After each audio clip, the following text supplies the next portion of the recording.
We start with Starsbourg, which reopened its traditional Christmas market this Friday. This under heavy security with troops standing guard a day after police killed the gunman behind a deadly attack on the French city. Now, Emmanuel Macron has also visited the area earlier this evening. Now, following that onslaught, a fourth person is said to have died after sustaining severe injuries. Meanwhile, investigators are continuing to work to establish whether the main suspect had help while on the run. Now, for analysis, let's now cross live to Veryan Khan, who's the editorial director of the Terrorism Research and Analysis Consortium. Thank you so much for your time. Let's start with Emmanuel Macron's plan to crack down on online terror. He's re-emphasized this point in light of the Starsbourg shooting. Do you think that would be a sort of effective technique to rein in terrorist activity, given that this individual was actually radicalized in prison?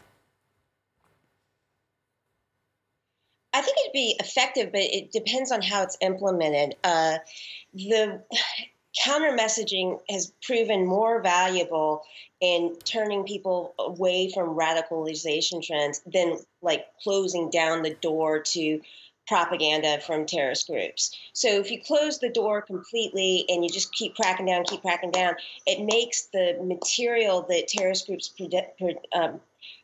produce more enticing for people to see and want to see it. It's like, that rare commodity that people want to, why aren't they letting me watch this? Whereas counter messaging, often people will listen to.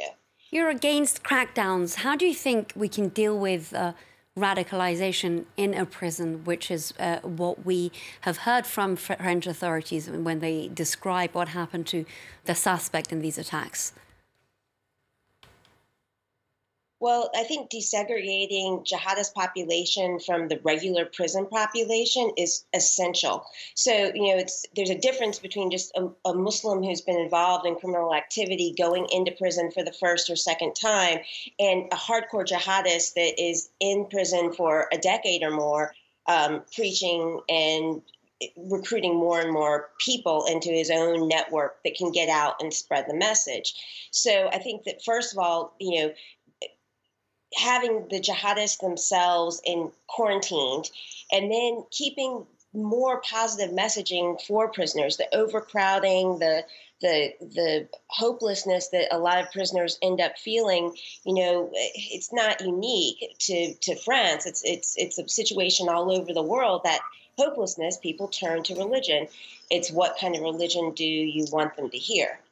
Now, from how to prevent radicalization in prisons to who was actually responsible for this attack, because, of course, earlier we heard from France's Interior Minister, who dismissed the claim by the Islamic State group that it was responsible for the onslaught as completely opportunistic. Do you agree with that assessment?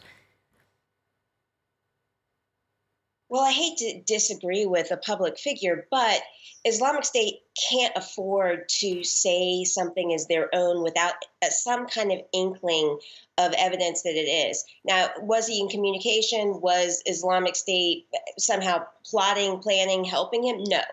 But I think that it's on some level, somebody told somebody at Amak that Shakat was part of their network, that he was one of their own. So if that is the case, why did they need to wait until he was killed to come up with that statement?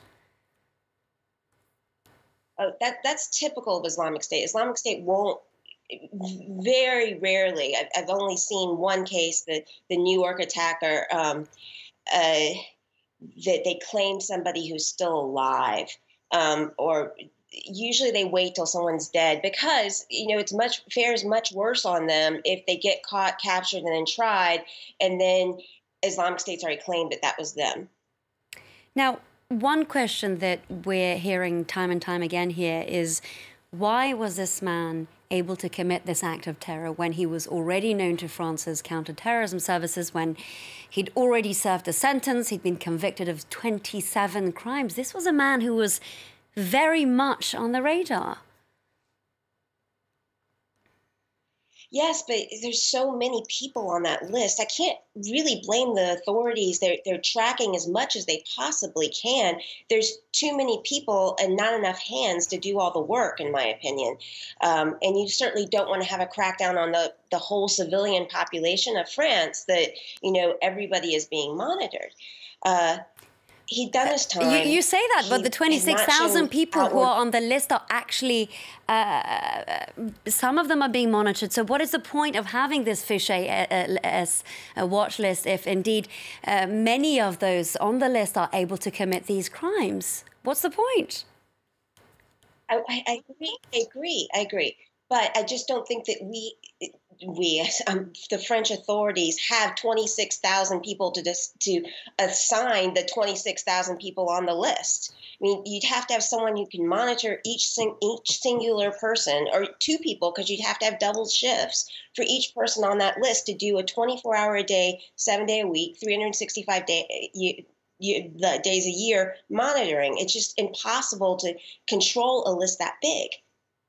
The frightening concept, the fact that we're hearing from many terrorism experts say that it's impossible to monitor everyone on that list.